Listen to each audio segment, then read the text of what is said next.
Assalamualaikum, salam sejahtera, salam lestari, salam Malaysia Madani, salam IPGM, peneraju kecemerlangan pendidikan guru bertaraf dunia.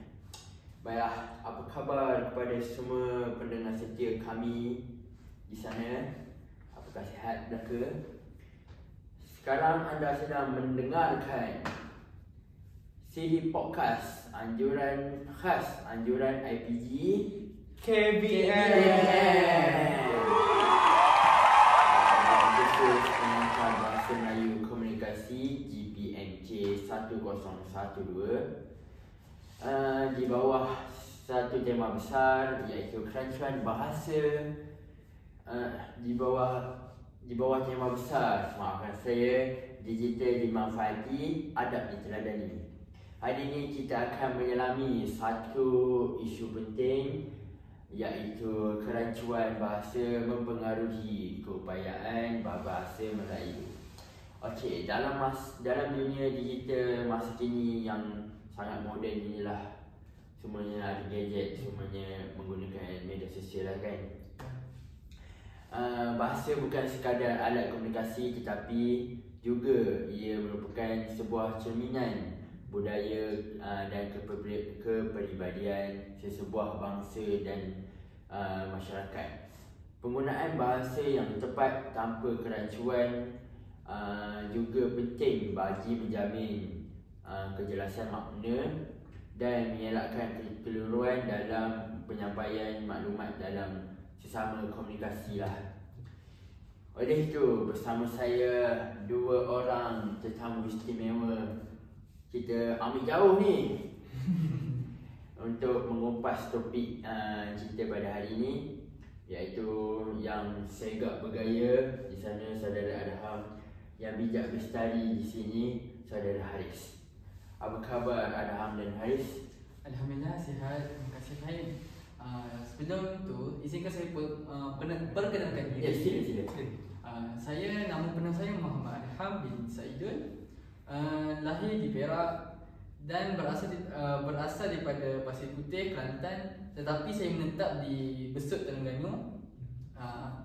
Dan saya merupakan bekas pelajar di Sekolah Menengah Kebangsaan Anggaan dan sekarang belajar di Institut Pendidikan Guru Kampus Bahasa Melayu. Yeah.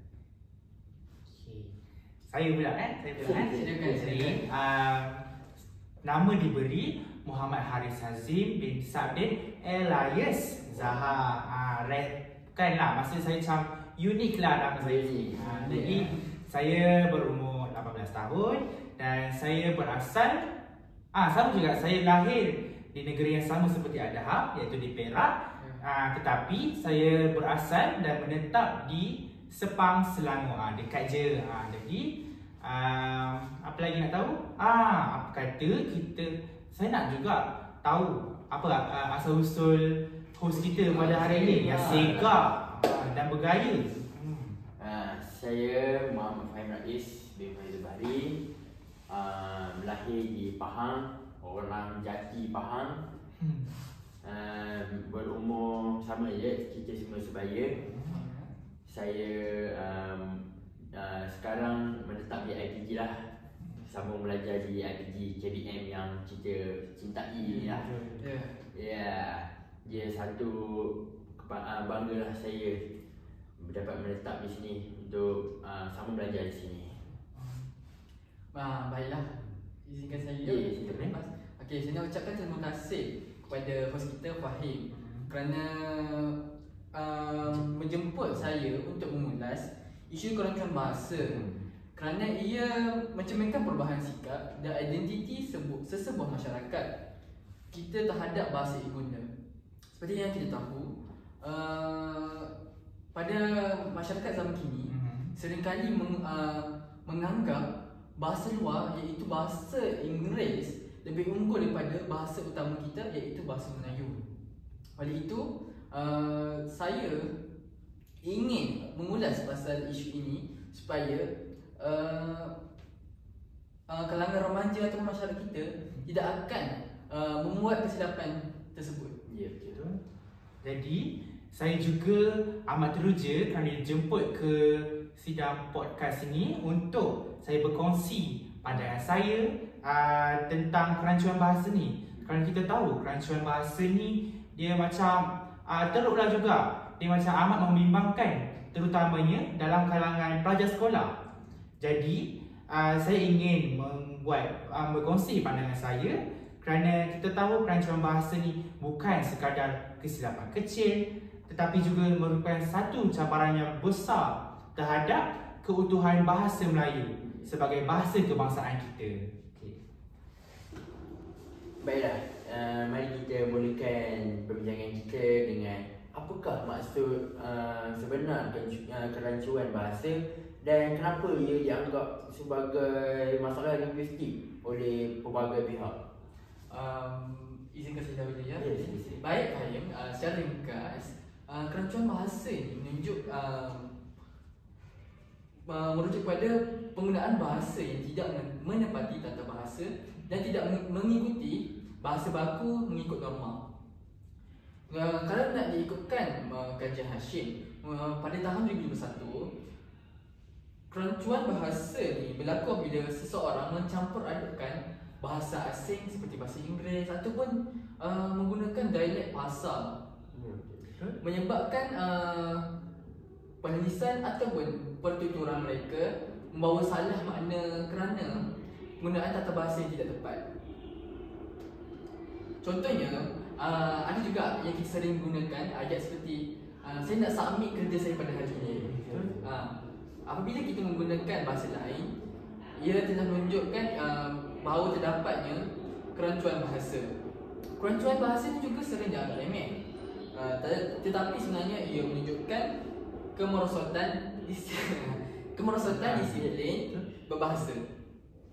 Apabila kita ni terbiasa dengan menggunakan kerancuan bahasa dalam kehidupan harian kita akan menjadikan ia sebuah habit. Oleh itu kita perlu ubahlah sikap tersebut.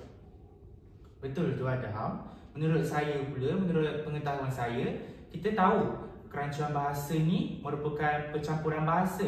Contohnya macam kita letak bahasa asing dalam percakapan kita ataupun kita gunakan bahasa pasar.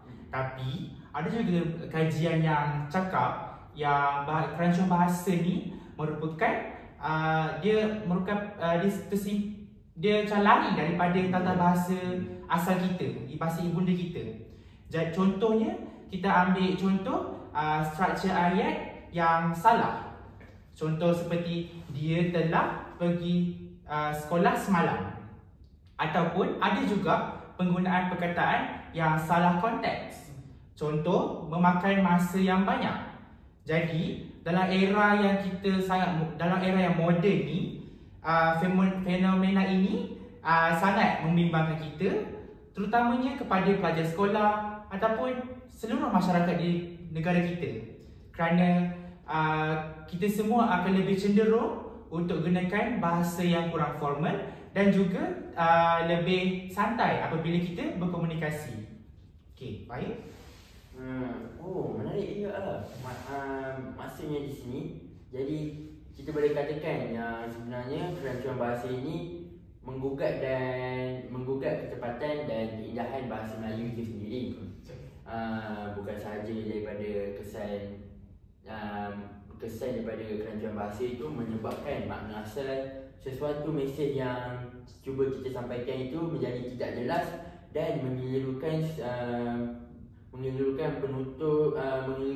sesebuah pihak disebabkan oleh penutur itu sendiri menggunakan unsur bahasa lain atau struktur yang tidak tepat. Betul.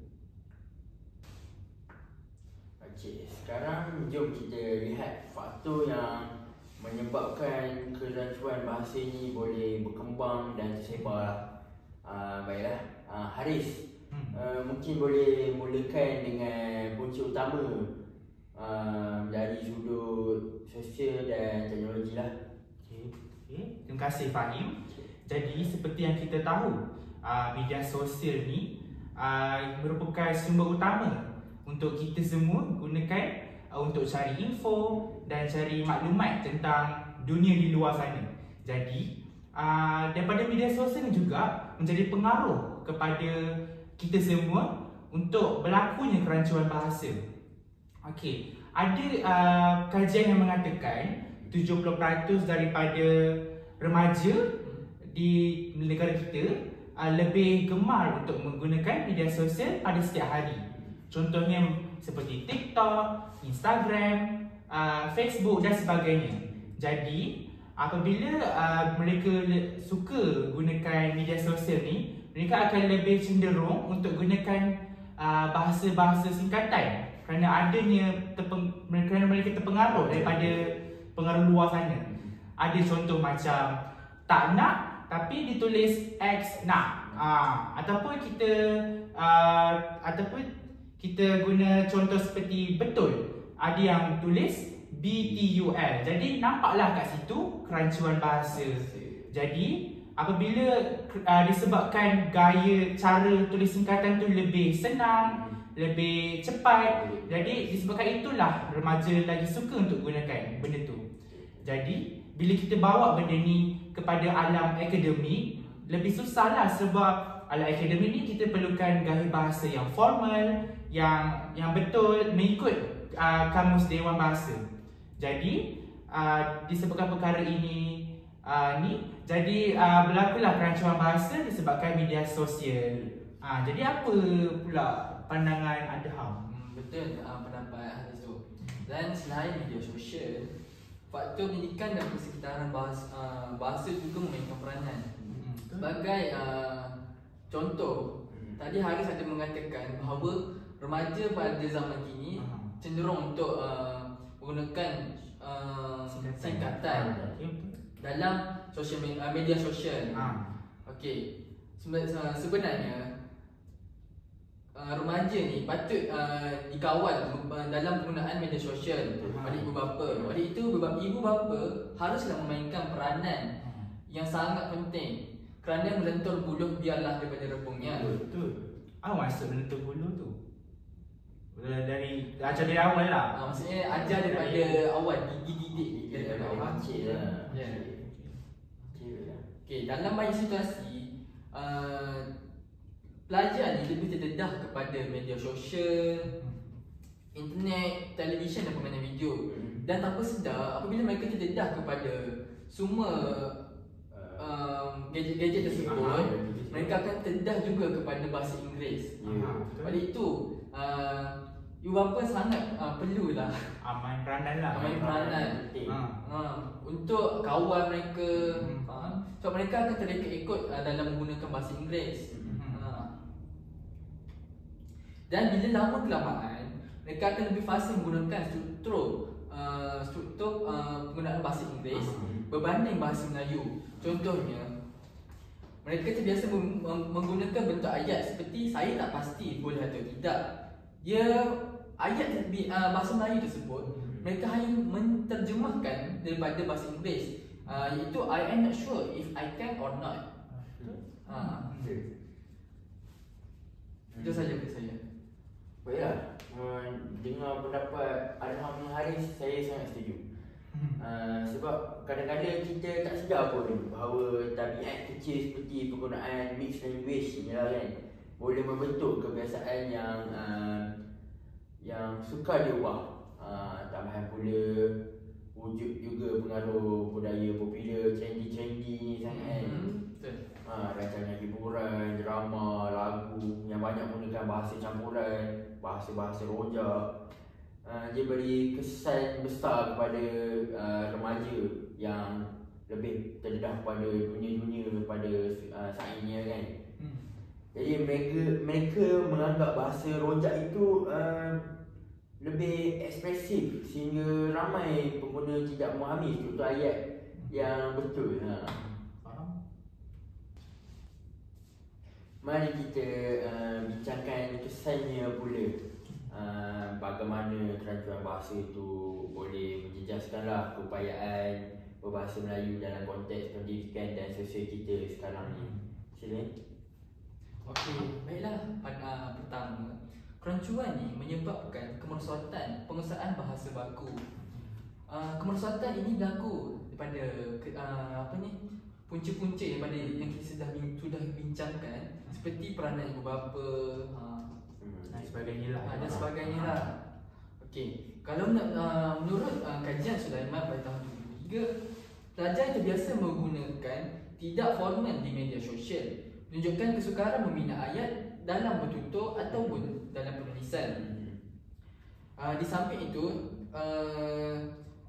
apabila mereka terdapat kerancuan bahasa dalam penggunaan bahasa, mereka akan juga memberi kesan yang negatif terhadap mereka punya hujah maupun karangan akademik.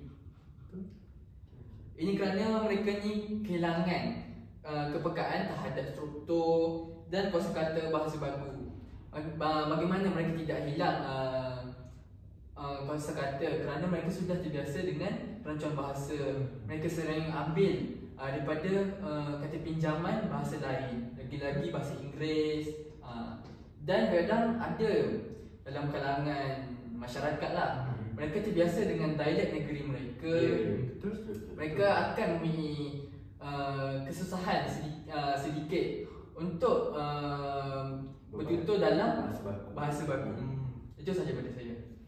Jadi menurut pandangan saya pula kan, kerancuan bahasa ni dia kesan dia sangat besar, lagi-lagi kepada identiti kita. Contoh bahasa, kita tahu bahasa ni merupakan simbol jati diri kepada sesebuah bangsa. Contoh macam bahasa Melayu menunjukkan bangsa Melayu lah. Kalau macam bahasa Cina menunjukkan bangsa Cina. Jadi bila kita adanya kerancuan bahasa apabila dalam komunikasi, dia menunjukkanlah kita simbol jati diri yang tak kuat lah bagi satu bangsa tu. Jadi bila adanya macam ni, dia menunjukkanlah kita tak rasa bangga dengan bahasa kita. Dan bila lama-lama berlaku perkara macam ni, jadi bahasa Melayu ni dia macam melemahkanlah kedudukan bahasa Melayu sebagai bahasa ilmu dan perpaduan kita. Jadi kalau Adham, apa pendapat Adham? Saya juga nak tambahlah sikit bahawa kerancuan ni boleh menjejaskan kemahiran komunikasi secara profesional.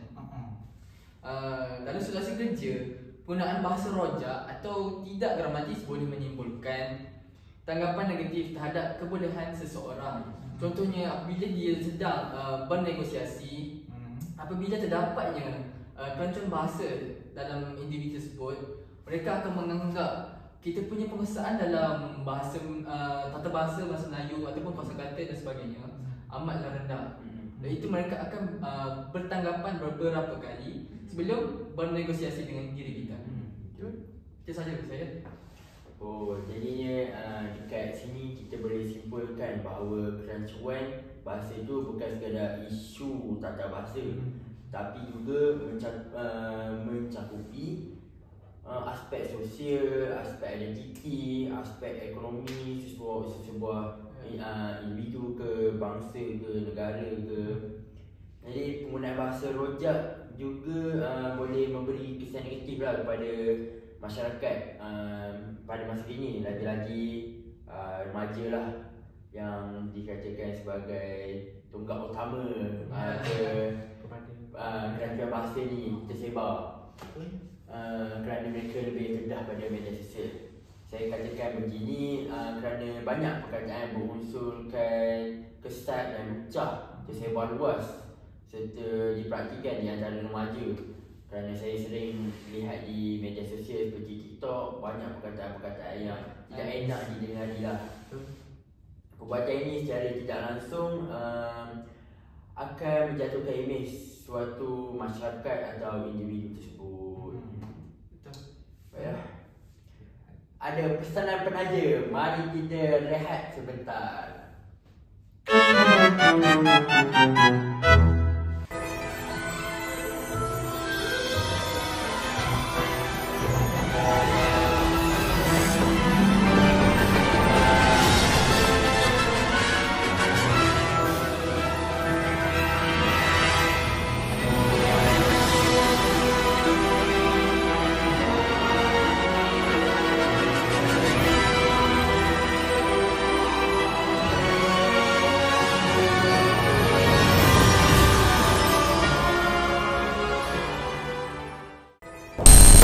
bersedia untuk kembali ke dunia sihir yang menakjubkan.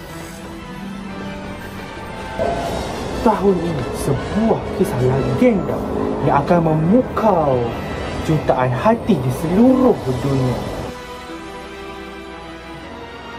Sebuah kisah yang berjudul Fahim Potter Kembalinya Dunia Madani merupakan sebuah pengembaraan yang baharu, yang penuh dengan keberanian dan persahabatan.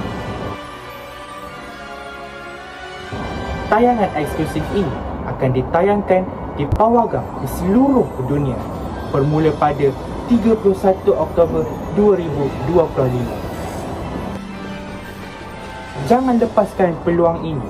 Dapatkan tiket anda sekarang dengan melayari laman web www.fahimpotter.com.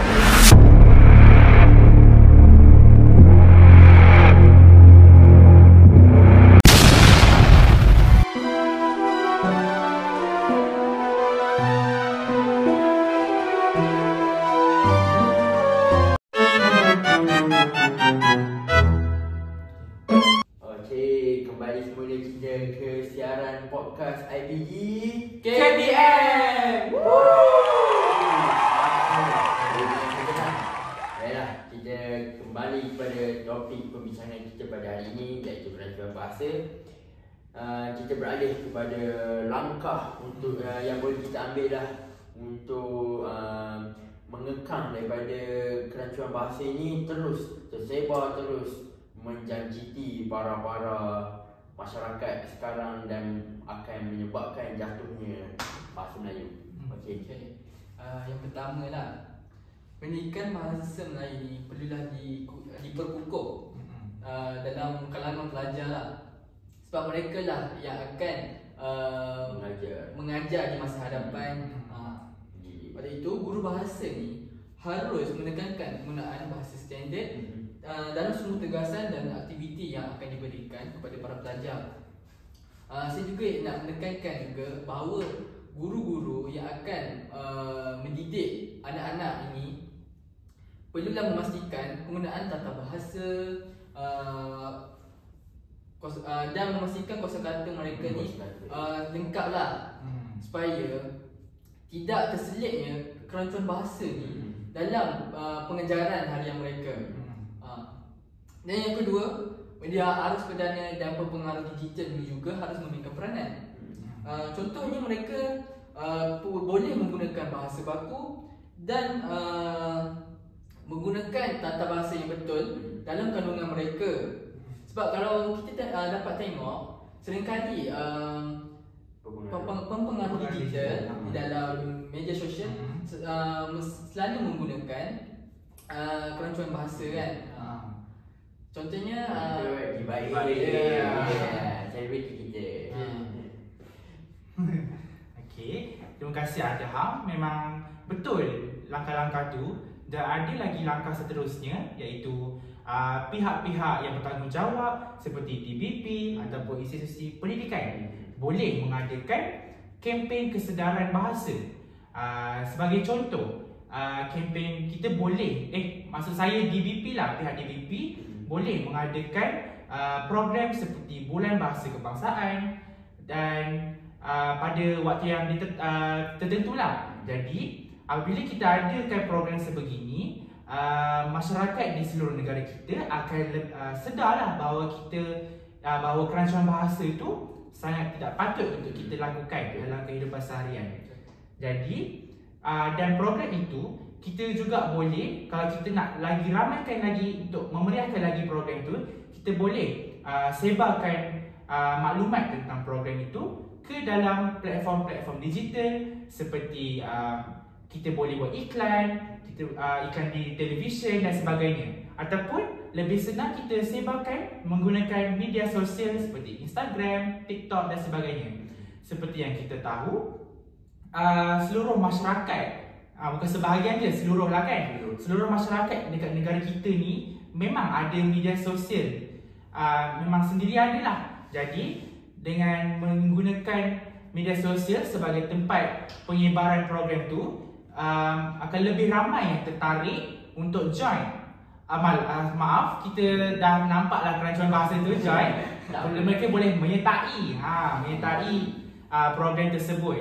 Jadi itulah langkah-langkah yang kita boleh praktikkan apabila nak mengekang kerancuan bahasa. Okey, benar sekali. Kerana bagi saya lah, saya sering melihat para guru, pelajar, ibu bapa di masyarakat dan masyarakat di dunia digital ni wajar memainkan peranan untuk memelihara kedaulatan bahasa Melayu. Baiklah, sebelum kita akhiri sesi kita pada kali ini, marilah kita sentuh sedikit tentang nilai dan adab dalam berkomunikasi di dunia digital ini. Baiklah Haris, boleh kongsikan pendapat bagaimana isu kerancuan bahasa ini berkait dengan adab berbahasa. Baiklah, jadi seperti yang kita tahu, setiap perkara yang kita buat dalam kehidupan seharian itu mesti ada adabnya. Jadi apabila kita berkomunikasi, kita perlulah ada adab ketika berkomunikasi, seperti tidak melakukan kerancuan bahasa. Jadi kalau kita tahu, kerancuan bahasa ni selalu dikaitkan dengan sikap sambil lewa terhadap adab berkomunikasi.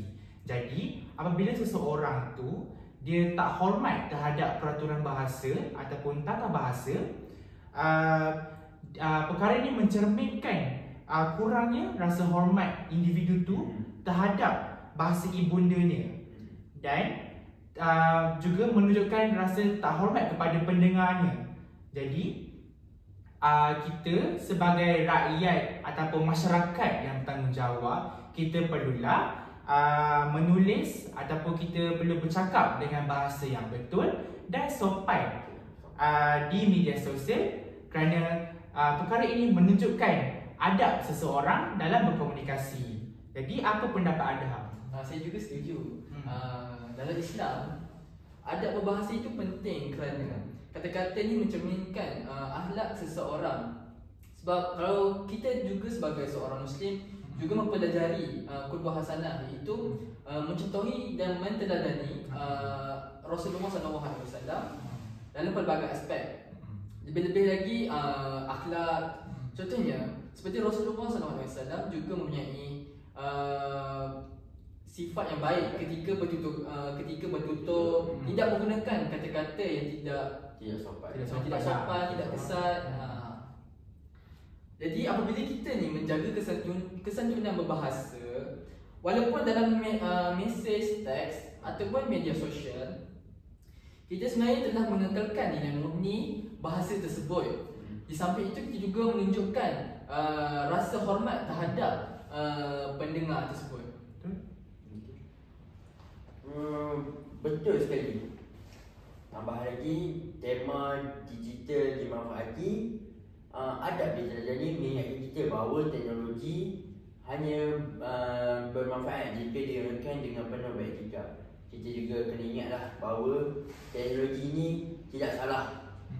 Dia tergantung pada penggunanya. Jika penggunanya gunakan untuk keburukan, maka teknologi itu dibawalah kepada keburukan. Jika sebaliknya lah. Baiklah, sebelum kita mengakhiri kita punya sembang santai kita pada hari ini, saya ingin membuat sedikit rumusan. Apa yang saya dapat rumuskan, bahawa kerancuan bahasa berpunca daripada pengaruh media sosial itu sendiri. Ia juga kerana kurangnya penguasaan tata bahasa dan sikap masyarakat kini terhadap bahasa baku. Kita tidak memberikan bahasa baku itu layanan yang baik, seperti tidak mengamalkan ia, tidak menjadikan ia sebagai satu tabiat dalam komunikasi kita. Ia memberikan kesan jangka panjang kepada bahasa. Bukan sahaja itu, ia juga malah memberikan kesan negatif terhadap identiti bangsa. Ia memberikan imej buruk lah kepada bangsa dan negara kita. Namun jika semua pihak berganding bahu mengulurkan tangan untuk melalui contohnya pendidikan ke, kempen kesedaran ke, amalan komunikasi beradab, kita dapat membantu kembalikan semula permartabatan bahasa Melayu. Kita dapat kukuhkan semula bahasa Melayu itu tersebut. Akhir kalam saya, terima kasih kepada dua panel hebat kita yang sudi hadir memberikan penerangan dan membahaskan idea-idea bernas mereka, berkongsi dengan kita semua pendapat mereka yang bijaksana itu. Saudara Adham, Saudara Haris, atas pandangan mereka yang sangat bijaksana. Semoga perbincangan kali ini dapat menjadi inspirasi kepada seluruh para pendengar kita di luar sana yang mendengar ini untuk terus menggunakan bahasa Melayu dengan betul dan penuh rasa hormat, sama ada di alam maya ataupun di alam nyata. Mungkin ada sedikit nak ditambah untuk harapan? Ada. Ya, silakan. Jika saya boleh ya. Boleh. Okey. Harapan saya kepada semua penonton yang sedang menonton podcast APG KPM ni, saya harap kita semua ni dapat memberi kerjasama dalam menjadi masyarakat yang dapat memainkan peranan dalam mendidik generasi kini ataupun generasi di masa hadapan dalam mengatasi isu kerancuan bahasa yang berleluasa pada masa kini. Itu sahaja dari saya.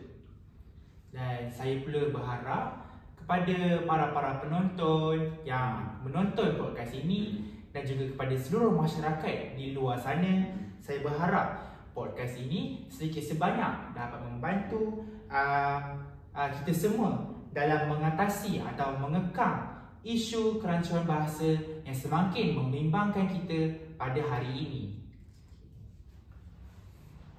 Baiklah, kita sudah sampai ke penghujungnya.